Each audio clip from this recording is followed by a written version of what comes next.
প্রভু যীশু খ্রিস্ট তার মৃত্যুর আগে শেষবারের মতো শিষ্যদের সাথে ভোজন করলেন বা খাওয়া-দাওয়া করলেন। সেই ঘটনাটি আজকে আমরা বাইবেল থেকে দেখব। মথি সেখানে ২৬ অধ্যায় ২০ থেকে বলছে, "পরে সন্ধ্যা হলে যিশু সেই ১২ জন শিষ্যকে নিয়ে খেতে বসলেন। খাবার সময়ে তিনি বললেন, আমি তোমাদের সত্যিই বলছি, তোমাদের মধ্যে একজন আমাকে শত্রুদের হাতে ধরিয়ে দেবে।"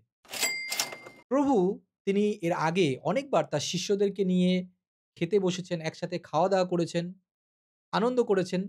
কিন্তু এবারের যে খাওয়া-দাওয়া বা এবারের যে আয়োজন তা সম্পূর্ণ একটু ভিন্ন, একটু আলাদা। কি আলাদা? সেটা হলো প্রভু যীশু খ্রিস্ট সকলের সাথে প্রত্যেকটা শিষ্যের সাথে তিনি খেতে বসলেন, কিন্তু তিনি এবার যে কথাটি বললেন যে, "আমাকে শত্রুর হাতে সমর্পণ করা হবে" এবং সেখানে বলছে যে, "একজন এখানে তোমাদের মধ্যে তোমাদের মধ্যে অর্থাৎ সেই ১২ জন শিষ্যকেই তিনি বললেন যে, "তোমাদের মধ্যেই আমাকে শত্রুর কাছে ধরিয়ে দেওয়া হবে।" পরে আমরা যদি যাই সেখানে দেখি, এতে শিষ্যরা খুব দুঃখিত হয়ে একজনের পর একজন যিশুকে জিজ্ঞাসা করতে লাগলেন, "সে কি আমি প্রভু?" উত্তরে তিনি তাদের বললেন, "যে আমার সঙ্গে পাত্রের মধ্যে হাত দিচ্ছে, সেই আমাকে ধরিয়ে দেবে।" যখন প্রভু এই কথা বললেন, শিষ্যরা তখন হঠাৎ অবাক হয়ে গেল যে, যে এবং অবাক নয় শুধু তারা দুঃখিত হলো যে, "প্রভু আপনি কি বলছেন?" যে আমরা আপনাকে কিভাবে ধরিয়ে দিতে পারি? আপনি আমাদের গুরু। আপনি আমাদেরকে পরিচালনা করছেন। আমরা কিভাবে আপনাকে ধরিয়ে দিতে পারি? কিন্তু প্রভু বললেন যে, "তোমাদের মধ্যেই আছে" এবং সেখানে তিনি বলছেন বাক্যে যে, "যে আমার সাথে পাত্রের মধ্যে হাত দিচ্ছে, সেই আমাকে ধরিয়ে দেবে।" এরপরে বাইবেলের ভার্স বলছে, "মনুষ্যপুত্রের বিষয়ে পবিত্র শাস্ত্রে যেভাবে লেখা আছে, সেইভাবেই তিনি মারা যাবেন বটে। কিন্তু হায় সেই লোক যে মনুষ্যপুত্রকে শত্রুদের হাতে ধরিয়ে দেয়, সেই মানুষের জন্ম না হলেও বরং তার পক্ষে ভালো হতো।" প্রভু তিনি ক্রুশে মৃত্যুবরণ করবেন এবং এটাই হচ্ছেন যে পিতা ঈশ্বরের পরিকল্পনা এবং সেই পরিকল্পনা অনুসারেই তিনি যাবেন। সেটা ভালো বিষয় আমাদের জন্য যেন আমরা পাপ থেকে মুক্ত হতে পারি। কিন্তু এখানে বলছে সেই লোককে ধিক দিচ্ছে এবং সেই লোককে বলছে যে তাকে ধরিয়ে দেবে, তার জন্ম না হওয়াই ভালো ছিল। আজকে অনেকেই আমরা এই ইস্করিত জিহুদার মতো বা জিহুদার মতো চরিত্রের অধিকারী এবং আমরা অনেক সময় মণ্ডলীতে পাস্টরের সাথে, লিডারের সাথে বা মণ্ডলীর সাথে আমরা থাকি। ঠিকই থাকি। দেখতে মনে হয় যে আমরা প্রভুর কত নাই কাজ করছি। কিন্তু অন্যদিকে আমরা চেষ্টা করি কিভাবে মণ্ডলীকে ধ্বংস করা যায়। মণ্ডলীকে অন্যের কাছে অর্থাৎ শয়তানের কাছে আমরা বিক্রি করে দিই। মণ্ডলীকে বা মণ্ডলীর লোকদেরকে আমরা শয়তানের পথে আমরা পরিচালিত করি। শিষ্য সেজে আমরা বসে আছি। ভণ্ড সেজে আমরা বসে আছি। মেষদের মধ্যে হায়না সেজে আমরা বসে আছি। অনেককে বোঝা যায় না সহজে। কিন্তু তারা সেই কাজ মণ্ডলীকে ধ্বংস করার জন্য, পাস্টরকে ধ্বংস করার জন্য, লিডার্সদেরকে ধ্বংস করার জন্য তারা সবসময় কিন্তু মেতে আছে। তাদেরকে বলা হচ্ছে, "ধিক আপনাকে।" যদি আপনি সেই ধরনের লোক হন, ধিক আপনাকে। আপনার জন্ম হওয়া মানে না হওয়া আরো ভালো ছিল। সেটাই কিন্তু এখানে বলছে। এবং শুধু তাই নয়, আমি দেখেছি যে অনেকেই যারা খ্রিস্ট বিশ্বাসী অনেকদিন ধরে প্রভুকে জানেন বা তার পরিবার জানে, কিন্তু তার জীবনে সে এমন একটি ঘটনা ঘটালো বা অবিশ্বাসীর সাথে সে চলে গেল। যখন অবিশ্বাসীর সাথে সে চলে যায় বা অবিশ্বাস্ত কাজ সে তখন করে বা যখন সে প্রভুর বিপরীতমুখী কাজ করে, তখন কিন্তু সমস্যা এবং তখনই কিন্তু আপনাকে এই বাক্য অনুসারে বলা হচ্ছে, "ধিক! আপনার জন্ম না হওয়া ভালো ছিল।" নিজেকে খ্রিস্টিয়ান বলে, খ্রিস্টের অনুসারী বলে আর পরিচয় দেবেন না। যদি আপনি সেই ধরনের লোক হন। বুঝতে পারছি কিনা আমি জানি না। কিন্তু এখানে সেটাই বলছে এবং সেটাই বলছে যে তাদের জন্ম না হওয়াই ভালো ছিল।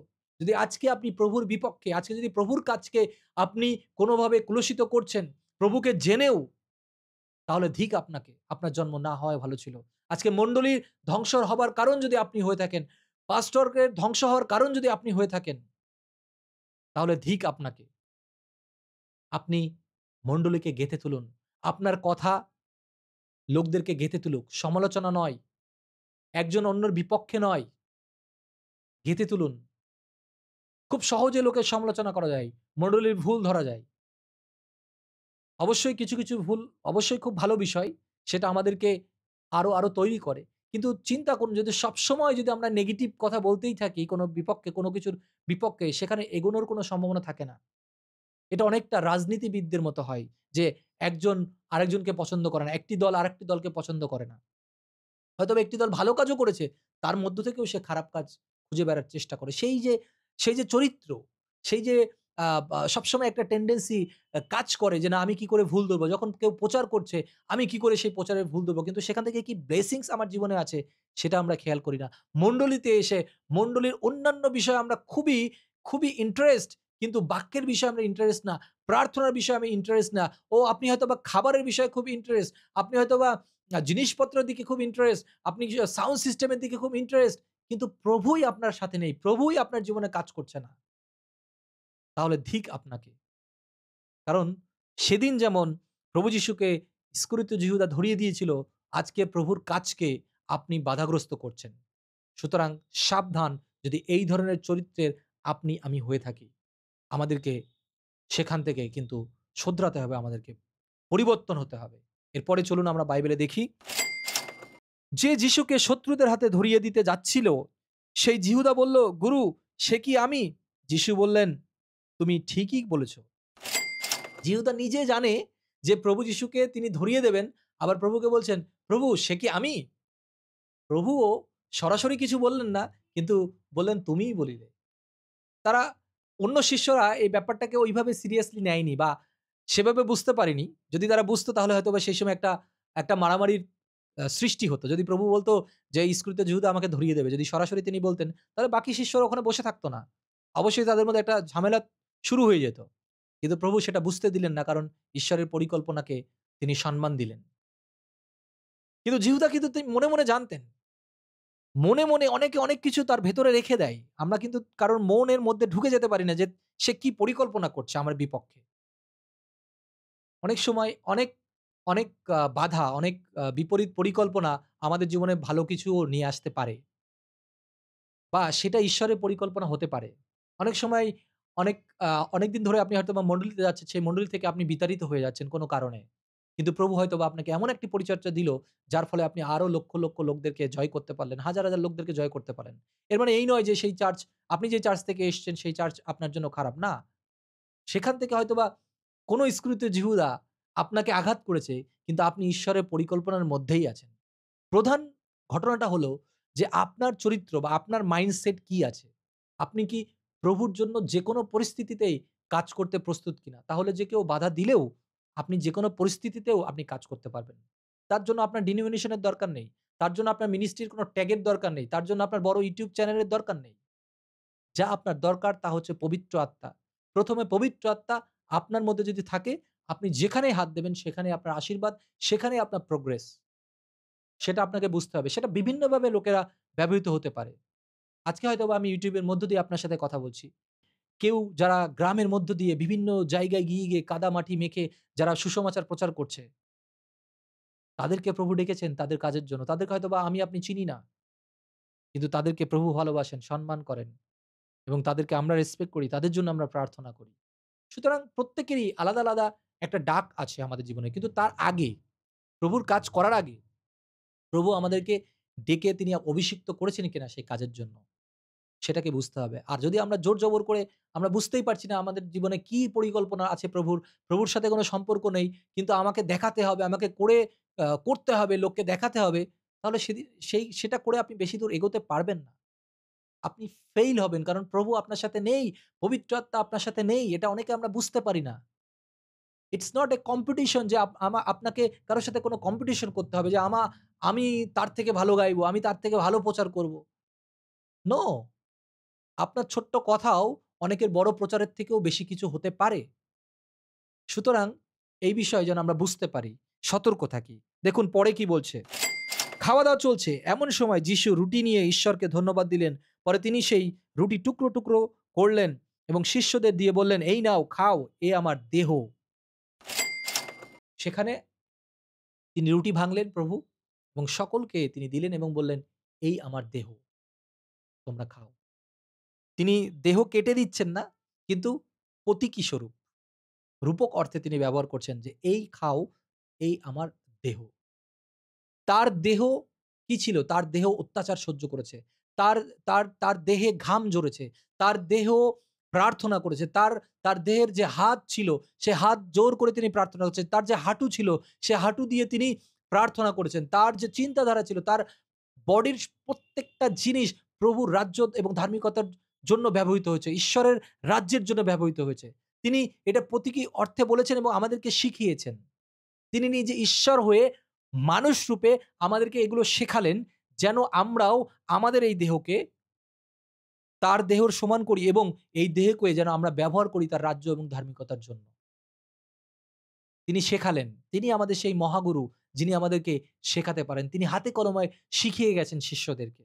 আজকে আপনাকে আমাকে ঠিক একইভাবে শেখাচ্ছেন যে এই দেহ পাপের জন্য নয়। এই দেহ, এই হাত, এই চোখ, এই কান, এই মাথা, এই পা সবকিছু প্রভুর জন্য।